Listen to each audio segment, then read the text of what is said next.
चलिए जानते हैं आज की मुख्य हेडलाइंस। इन राज्यों ने कर दिया है फ्री में वैक्सीन देने का ऐलान, क्या आपके राज्य का भी है नाम? 3 महीने तक नहीं लिया राशन तो रद्द हो सकता है राशन कार्ड, केंद्र सरकार ने लिया अहम फैसला। भारतीय रेलवे ने 31 जनवरी तक रद्द की काफी ट्रेनें, यहां देखें पूरी लिस्ट। मूसलाधार बारिश का अलर्ट, इन राज्यों में जमकर बरसेंगे बादल, पड़ेगी कपाने वाली ठंड। केंद्र सरकार बोली किसी को सिर्फ 2 बच्चे पैदा करने के लिए मजबूर नहीं किया जा सकता, अगर नहीं किया ये काम तो बंद हो जाएंगे बैंक अकाउंट्स, ध्यान देने वाली खबर। सरकार ने राज्यों से कहा कोरोना वैक्सीन लगाने के लिए चुनावी प्रक्रिया का इस्तेमाल करें। जी हां दोस्तों, और भी बहुत बड़ी काम की खबरें निकल कर आ रही हैं, इसलिए वीडियो को लास्ट तक जरूर देखना। तो चलिए जानते हैं एक एक करके तमाम बड़ी खबरों को। पर इससे पहले अभी तक आपने इस वीडियो को लाइक नहीं किया तो लाइक कर दीजिए। तो चलिए वीडियो स्टार्ट करते हैं। 3 महीने तक नहीं लिया राशन तो रद्द हो सकता है राशन कार्ड, केंद्र सरकार ने लिया अहम फैसला। जी हां, कोरोना के इस दौर की अनेक चुनौतियों में से एक है जरूरतमंदों को बिना किसी अवरोध के राशन मुहैया कराना। केंद्र सरकार समय समय पर इससे जुड़े अहम फैसले लेती रहती है। इसी कड़ी में एक और फैसला लिया गया। इसके तहत केंद्र सरकार के निर्देशानुसार राज्य सरकारों ने राशन कार्ड संबंधी नए दिशा निर्देश जारी किए। इसके अनुसार यदि आपने 3 महीने तक राशन नहीं लिया है तो आपका राशन कार्ड रद्द हो सकता है। उत्तर भारत के कई राज्यों जैसे बिहार, मध्य प्रदेश ने इस पर अमल करना भी शुरू कर दिया। गौरतलब है कि केंद्र ने देश भर में one nation one ration card योजना लागू कर दी। इसका मतलब है कि अब किसी भी राज्य का राशन कार्ड होने के बावजूद आप जहां रहे वहां से राशन ले सकते हैं। यदि कोई व्यक्ति 3 महीने तक राशन नहीं ले रहा तो इसका मतलब है कि वह अपना पेट भरने में सक्षम है। ऐसे में इन लोगों के राशन कार्ड रद्द करके वही लाभ किसी जरूरतमंद व्यक्ति को दिया जा सकता है। इन राज्यों ने कर दिया है फ्री में वैक्सीन देने का ऐलान, क्या आपके राज्य का भी है नाम? जी हां, कोरोना वायरस के संकट के बीच सबसे ज्यादा इंतजार वैक्सीन का ही हो रहा है। पीएम मोदी ने ऐलान किया है कि कुछ हफ्तों में वैक्सीन आने की उम्मीद है। तब से वैक्सीन को लेकर चर्चा और भी बढ़ गई है। वैसे तो लोगों के दिमाग में वैक्सीन को लेकर कई सवाल हैं, लेकिन वैक्सीन की कीमत को लेकर भी काफी चर्चा हो रही है। कई राजनेताओं और एक्सपर्ट का तो कहना है कि वैक्सीन का टीकाकरण फ्री में ही किया जाए। हालांकि अभी तक इसकी कोई घोषणा नहीं की गई। अभी तक कुछ राज्यों ने तो अपने स्तर पर सभी नागरिकों को फ्री में वैक्सीन देने का ऐलान कर दिया और शनिवार को इस लिस्ट में केरल भी जुड़ गया। ऐसे में जानते हैं कि आखिर कौन कौन से राज्यों ने फ्री में वैक्सीन देने का ऐलान कर दिया। बता दें कि राज्यों की ओर से की जा रही फ्री घोषणा में सबसे पहला स्थान बिहार का है, जहां सबसे पहले फ्री वैक्सीन का ऐलान किया गया था। और अब केरल के मुख्यमंत्री ने ऐलान किया है कि केरल में लोगों को मुफ्त में कोरोना वायरस की वैक्सीन दी जाएगी। अब केरल का नाम भी उन राज्यों में जुड़ गया है जिन्होंने अपने राज्य के नागरिकों के लिए फ्री में वैक्सीन का ऐलान कर दिया। बिहार में बीजेपी की ओर से फ्री घोषणा का ऐलान होने के बाद ही कई राज्यों में फ्री में वैक्सीन देने की मांग बढ़ गई थी।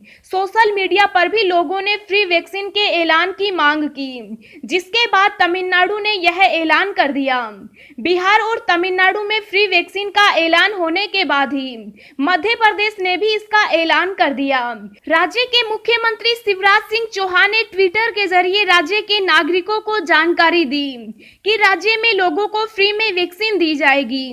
उत्तर प्रदेश सरकार के स्वास्थ्य मंत्री ने भी अक्टूबर के आखिरी में कहा था कि उत्तर प्रदेश सरकार प्रदेश के लोगों को फ्री में वैक्सीन देने जा रही है। केंद्र सरकार ने भी कही थी फ्री वैक्सीन की बात। केंद्र सरकार ने मंत्री प्रताप सारंगी ने बिहार में चुनाव से पहले कहा था कि पूरे देश को फ्री में वैक्सीन दी जाएगी। हालांकि प्रधानमंत्री नरेंद्र मोदी ने कहा था कि केंद्र राज्य सरकारों से बात कर रहा है और लोगों के स्वास्थ्य पर ही वैक्सीन की कीमत निर्भर करेगी। केंद्र सरकार बोली किसी को सिर्फ 2 बच्चे पैदा करने के लिए मजबूर नहीं किया जा सकता। जी हां, सुप्रीम कोर्ट में आज फैमिली प्लानिंग से संबंधित एक याचिका से जुड़े मामले में केंद्र सरकार ने अपना अल्फनामा दाखिल किया। जनसंख्या नियंत्रण पर केंद्र सरकार का कहना है कि किसी को जबरन फैमिली प्लानिंग के लिए मजबूर नहीं किया जा सकता। केंद्र सरकार ने अल्फनामे में कहा कि पिछले 2 सेशंस के डेटा से पता चलता है कि लोग खुद ही 2 बच्चे का ही परिवार रखना चाहते हैं। केंद्र सरकार का कहना है कि भारत में फैमिली प्लानिंग के लिए लोगों को अपने हालत और जरूरत के हिसाब से नियंत्रित करने की आजादी दी गई है। इसे किसी पर जबरन लागू नहीं किया जा सकता। देश में कम हो रहे हैं कोविड-19 के मामले, लेकिन कई शहरों में अभी पीक पर नहीं पहुंचा कोरोना। जी हां, देश में अब कोरोना के मामलों में कमी आ रही है। ब्रिटेन में टीकाकरण की शुरुआत हो चुकी और भारत में भी 3 दवा कंपनियों ने अपनी वैक्सीन की इमरजेंसी इस्तेमाल की मंजूरी मांगी है। संक्रमितों की संख्या में आ रही कमी को देखते हुए सभी के दिमाग में ये सवाल घूम रहा है कि क्या भारत में कोरोना महामारी अंत की ओर बढ़ रही है। वहीं कुछ लोग कोरोना के टीके से हो रही एलर्जी को लेकर चिंतित हैं।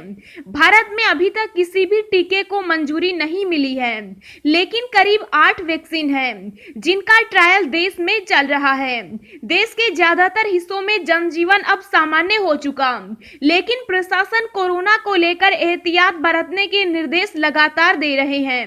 कम होते कोरोना के मामलों से राहत तो मिलती दिख रही है, लेकिन लड़ाई अभी समाप्त नहीं हुई। दोस्तों, अगली खबर जानने से पहले आपसे एक रिक्वेस्ट है कि इस वीडियो को बनाने में मुझे बहुत ज्यादा मेहनत लगती है, तो इस मेहनत के लिए वीडियो को एक छोटा सा लाइक जरूर करें। भारतीय रेलवे ने 31 जनवरी तक रद्द की काफी ट्रेनें।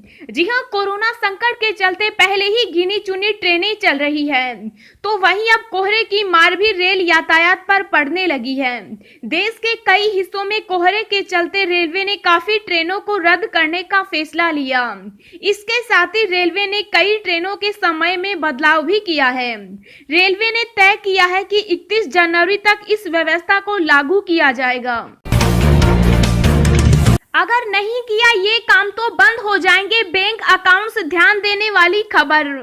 जी हां, आज बैंक अकाउंट से जुड़ी एक नई खबर आई है।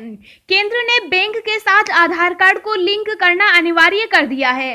इस तरह की खबर पहले भी आई थी कि बैंक अकाउंट को आधार से लिंक करवाना जरूरी है, लेकिन अब खबर ये आ रही है कि 31 मार्च तक लिंक न होने पर बैंक अकाउंट को बंद कर दिया जाएगा। केंद्रीय वित्त मंत्री निर्मला सीतारमण ने 31 मार्च तक लिंक न होने पर बैंक अकाउंट्स को बंद करने का निर्देश दिया है।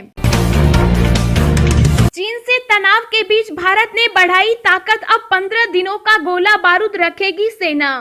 जी हां, चीन के साथ तनाव के बीच पूर्वी लद्दाख इलाके में भारत की सेना चीन को किसी भी स्थिति में जवाब देने के लिए इस कड़ाके की ठंड में डटी हुई है। चीन इस इलाके में कई बार एलएसी में बदलाव की कोशिश कर चुका, जिसका रक्षा बलों ने जोरदार जवाब दिया। इसी बीच भारत के सुरक्षा बलों ने बड़ा कदम उठाया है। सुरक्षा बलों ने गंभीर युद्ध की हालत में हथियारों और गोला बारूद का भंडार बढ़ाने का फैसला किया। अब 15 दिनों का गोला बारूद इकट्ठा करने का फैसला किया गया। सरकार ने राज्यों से कहा कोरोना वैक्सीन लगाने के लिए चुनावी प्रक्रिया का इस्तेमाल करें। जी हां, भारत में 8 कोरोना वैक्सीन पर काम चल रहा है। अनुमान लगाया जा रहा है कि 2021 की शुरुआत में वैक्सीन तैयार हो जाएगी। कोरोना वैक्सीन पर केंद्रीय स्वास्थ्य मंत्रालय ने राज्यों को दिशा निर्देश दिए हैं। केंद्रीय स्वास्थ्य मंत्रालय ने कहा कि कोरोना वायरस टीकाकरण अभियान देश में चुनाव प्रक्रिया के समान होगा। सूत्रों के अनुसार लोकसभा चुनाव और विधानसभा चुनाव में तैयार की गई वोटर लिस्ट के आधार पर 50 वर्ष से अधिक उम्र वाले लोगों की पहचान की जाएगी।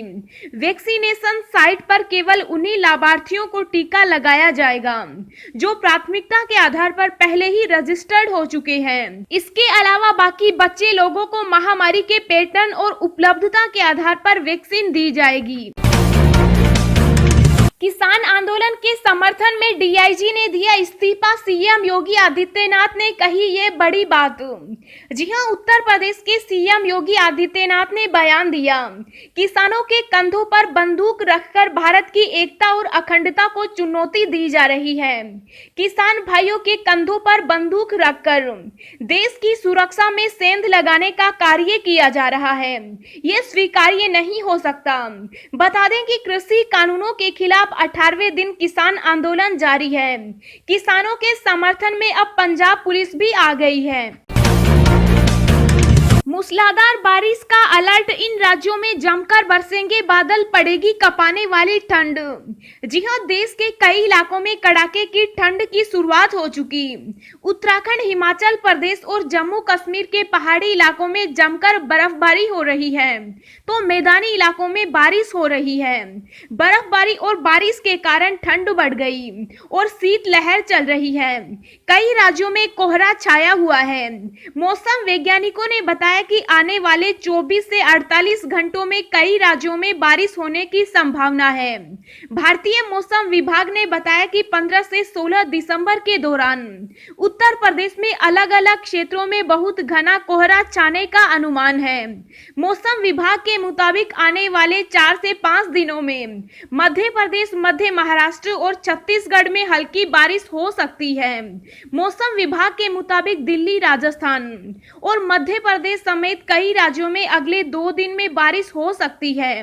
राजस्थान में 15 दिसंबर के बाद और ठंड बढ़ेगी। यूपी, बिहार में 15 से 16 दिसंबर को बारिश हो सकती है।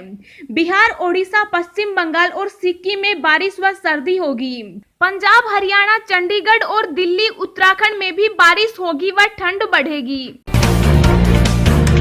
बोले कृषि राज्य मंत्री, 2 कदम किसान बढ़े और 2 कदम सरकार तो निकलेगा समाधान।